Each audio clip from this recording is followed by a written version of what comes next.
everyone. My name is Miss Elizabeth, and today I'm going to do a math and art project combination. We're going to be exploring 2D shapes. So there's a couple different ways you can do this, but here are some general materials that you are going to need. You're going to need a piece of paper. I prefer white, but if they want to use a colored paper for a specific background, that's not a problem. Construction paper or other colored paper. If you have only white paper, they can color it themselves and then cut out shapes from that. That works too. I have a template of shapes that you can print out and cut, or you can use them to trace if you want to. If you prefer to have the child or yourself cut out shapes on your own to make them whatever size you want, that's perfectly fine. I just kind of cut mine on my own. I have some pre-cut shapes here that I'm going to use to do this, but I provided a template if it's a little bit easier to do it that way. You're also going to need some glue, liquid glue or glue stick, either one is completely fine. So today we're going to use 2D shapes to make a picture. And there's a couple different ways you can do this. You can do it where you give the child a single shape and you can say, what kind of picture can you make out of just using the shape?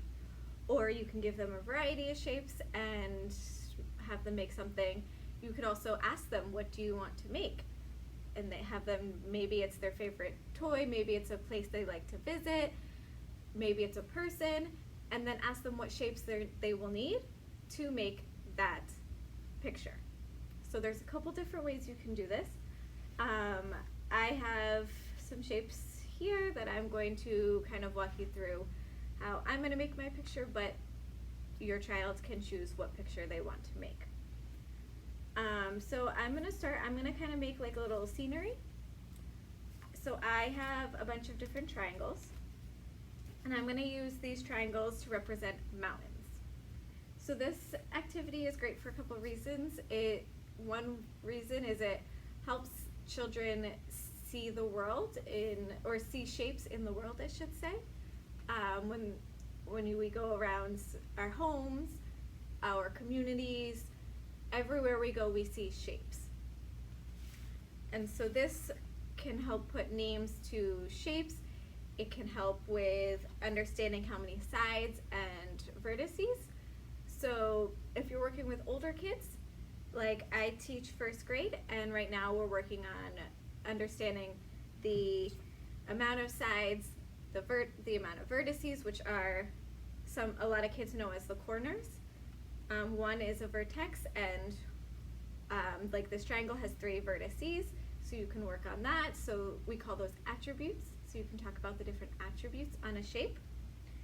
So while you're doing this with your child, you can incorporate some math vocabulary to make it a little bit more interesting, or to work on some concepts that maybe they're missing out right now because they are not able to be in their classrooms. And maybe it also will help some parents. Maybe it's been a while since you've talked about shapes, and it can help refresh your vocabulary. So here we are. I'm taking these triangles, and I decided I wanted to use them to make mountains. So I'm kind of staggering them at different heights, like you could potentially see in a landscape with mountains. So I'm just kind of gluing them on top of each other across the page. So here I glued my triangles across, and you can see it actually does look like mountains. And then I'm going to show you another part of the picture using another method. Alright, so now I was thinking about what else can I do? And one thing I like to do, drawing, painting, coloring, anything, is flowers. I've always really liked flowers, and it's always been something I like to make. So I decided I wanted to incorporate a flower into this piece. So I started off, and you can do this with your child. If you want to make a flower, or say, what do you want to make? All right, what do you need to make that shape, or that picture? What shapes do you need? So I started off with, I knew the stem, I needed a rectangle. Then I threw in some ovals. And this is a great place for older children to ask, all right, well, what about ovals and circles? Do they have vertices? Do they have flat sides? You can ask them a little bit about the information on the curved shapes. So I took the ovals for the stems, and then I made circles of different colors for the petals, and I just put it around.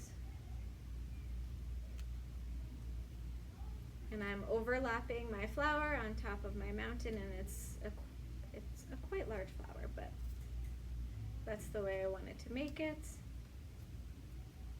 So this is another way you could have them do it. So I thought about the shapes, and then I cut out the shapes to meet the needs of that shape. I also did the same with the sun.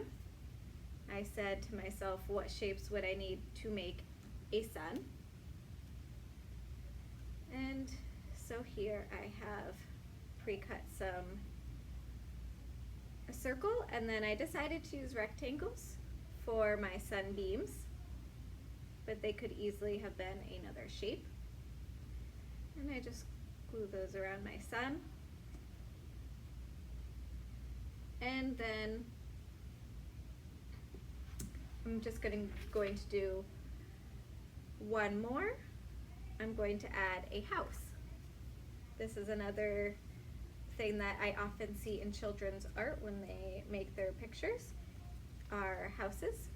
So I decided to use a square for the structure of the house. I've got some smaller squares for the window and a rectangle for the door.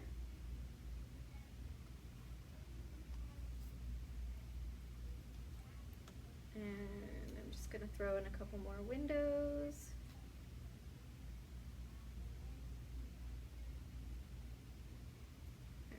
And looks like I used my roof in my mountain, but that's okay. I'm going to improvise, and I'm going to do a rectangular roof. So here is what my final product looks like, and I hope that you guys enjoy doing this at home with your children. Thank you so much for joining me, and have a great day.